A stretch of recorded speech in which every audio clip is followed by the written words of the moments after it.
Hello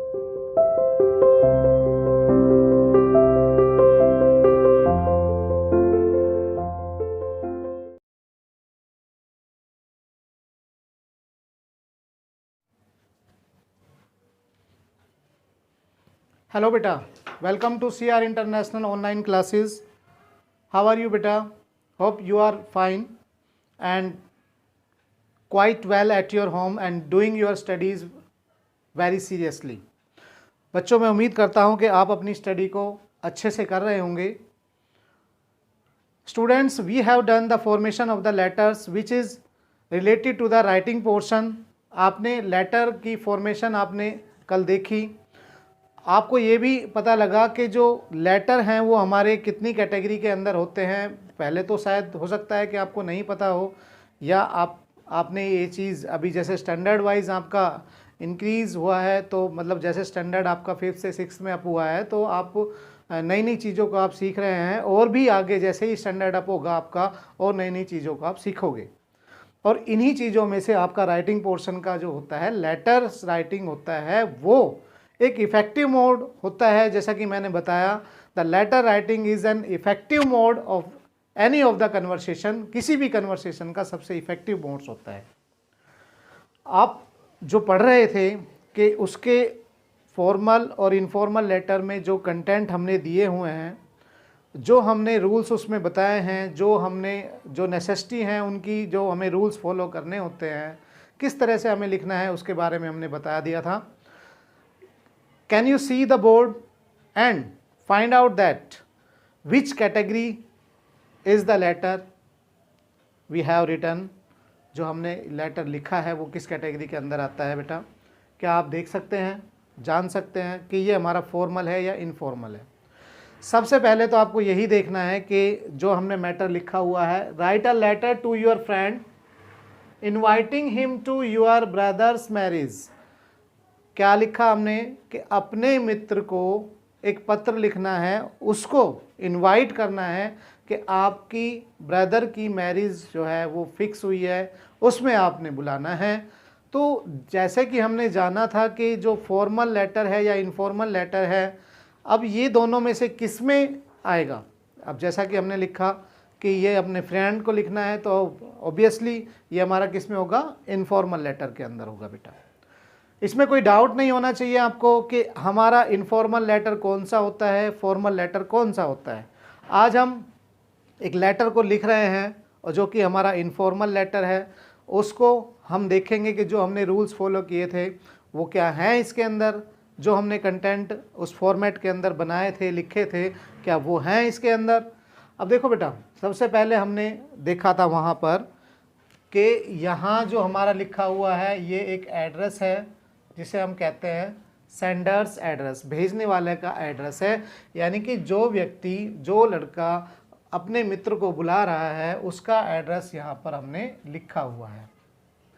उसके बाद आप देखोगे बेटा, हमने लिखी हुई है डेट, जैसा कि उसमें बताया गया था, जो आपका इनफॉर्मल लेटर का फॉर्मेशन है उसमें। ऐसे ही उसके बाद आ जाता था हमारा सैल्यूटेशन। सैल्यूटेशन में हमने रिप्रेजेंट करना है डियर करके, यानी कि डियर करके हमें लिखना है अपने मित्र को, अपने भाई बहनों को भी हम लिख सकते हैं, पर यहाँ पर हम किसको लिख रहे हैं? अपने फ्रेंड को लिख रहे हैं। तो बेटा उसके बाद आपका था ये जो हमारा बॉक्स में बनाया हुआ है मैंने, यहाँ से इधर से और यहाँ तक, ये हमारा कौन सा उसमें आता है? ये हमारा आता है बॉडी ऑफ द लेटर आता है। बॉडी ऑफ द लेटर के उसके अंदर हमने जो बताना है वो हमारा पूरा कंटेंट होना चाहिए, और पूरी जो इन्फॉर्मेशन उसे देनी है, अपने मित्र को देनी है, उसके बारे में हमें पूरा उसके अंदर ही लिखना होता है, ताकि उस लेटर के द्वारा उसे कोई पढ़ने के बाद उसे कोई शंका ना हो, कोई डाउट ना हो। उसके बाद बेटा हमारा यहाँ पर आ गया था कंक्लूडिंग रिमार्क्स, जो था हमारा क्लोजिंग पर था। ये हमने योर्स लविंगली हमने लिखा है, यहाँ पर हमने उसका नाम लिख दिया है। सपोज करो अमित ने लिखा है, अमित का ये एड्रेस है, फिर डेट है, और उसके बाद ये कंटेंट हमारा स्टार्ट होता है। बेटा ये आपको ग्रामर की फेयर नोटबुक के अंदर करना है। पहले, उससे पहले जो हमने फॉर्मेशन ऑफ लेटर कराई हैं, चाहे वो फॉर्मल की हो या इनफॉर्मल की हो, you have to write in your fair notebook neat and clean, जैसा कि मैंने PDF में दिया हुआ है, ऐसे ही आपको लिखना है। स्टार्ट करते हैं इसका जो ट्रांसलेशन है इंग्लिश टू हिंदी, ताकि आपको करने में बहुत आसान हो, आपको करने में बहुत इजी लगे। ये बेटा आपका होमवर्क भी रहेगा कि ये आपको फेयर नोटबुक में लिखना है और आपको ये लर्न भी करना है। डियर हरीश, हरीश को हम लिख रहे हैं, यानी कि जो अमित है वो हरीश को लिख रहा है। क्या लिखा है उसने? You will be delighted to know that, आपको यह जानकर खुशी होगी कि, डिलाइटेड का मीन्स बेटा होता है खुश होना, to know that my brother's marriage is on August 30, कि मेरे भाई की जो मैरिज है वो फिक्स हुई है अगस्त 30 को, 30 अगस्त को। The girl he is marrying is a doctor and belongs to a well to do family, यानी कि जिससे उसकी शादी होनी है या जिससे वो शादी कर रहा है वो एक डॉक्टर है और एक अच्छे परिवार से बिलोंग करती है।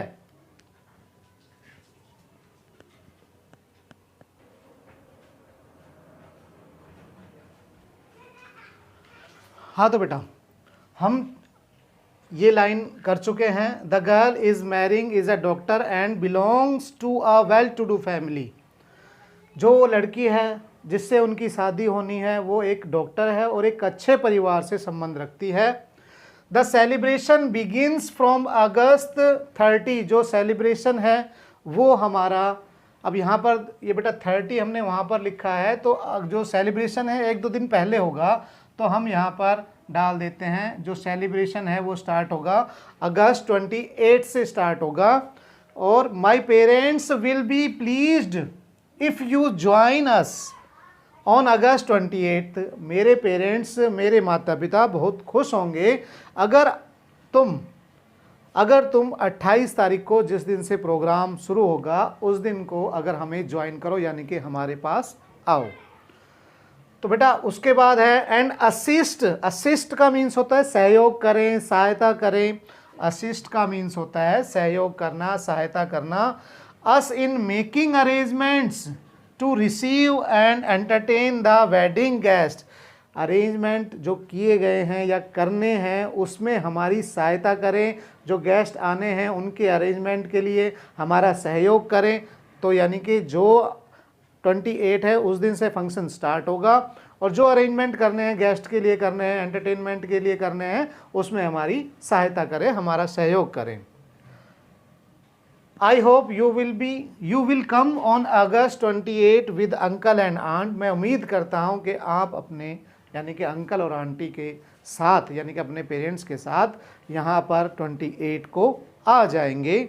और उसके बाद देखा हमने बेटा यूअर्स लविंगली, हमने यहाँ पर क्लोजिंग के लिए जो डाला हुआ था मैटर के अंदर, फॉर्मेट के अंदर ऐसे ही लिखा हुआ है, फिर उसका नाम लिखा हुआ है। आप भी कोई भी नेम आप यहाँ पर लिख सकते हैं, जैसे ऊपर आप अपने किसी भी मित्र को लिख रहे हैं तो आपका एड्रेस आ जाता है और उसके बाद लास्ट में आपका नेम आ जाता है। बेटा क्लियर है सभी को? एक बार फिर देखते हैं। You will be delighted to know that my brother's marriage is on August 30, तुम्हें ये जानकर बड़ी खुशी होगी कि जो मैरिज है मेरे भाई की वो 30 अगस्त को फिक्स हुई है। The girl he is marrying is a doctor and belongs to a well to do family, जिस लड़की से उसकी शादी होगी वो एक अच्छे परिवार से संबंध रखती है।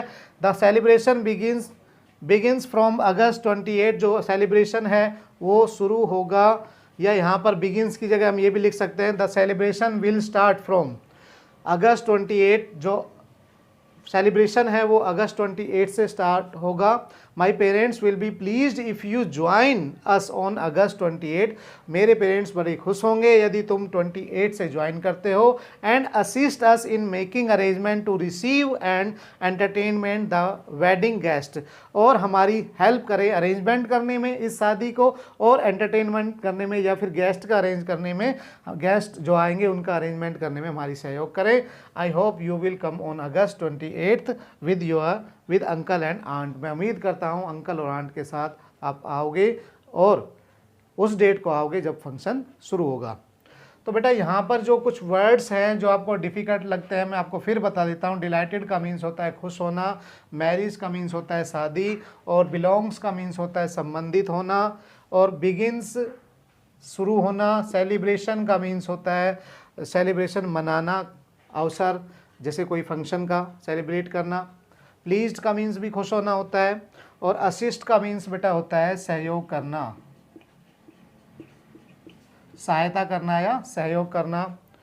बाकी जो वर्ड्स हैं मैंने बता दिए हैं, आप इनको जैसे ही कंप्लीट हो जाता है अपना लेटर, उसके लास्ट में भी लिख सकते हैं, या पेंसिल से आप अपना यहाँ पर ऐसे, जैसे मैं लिखता हूँ बिलोंग मीन्स संबंधित होना, जैसे हमारा ऊपर आया था डिलाइटेड खुश होना, ऐसे पेंसिल से भी मेंशन कर सकते हैं, और आप लास्ट में भी लिख सकते हैं बेटा।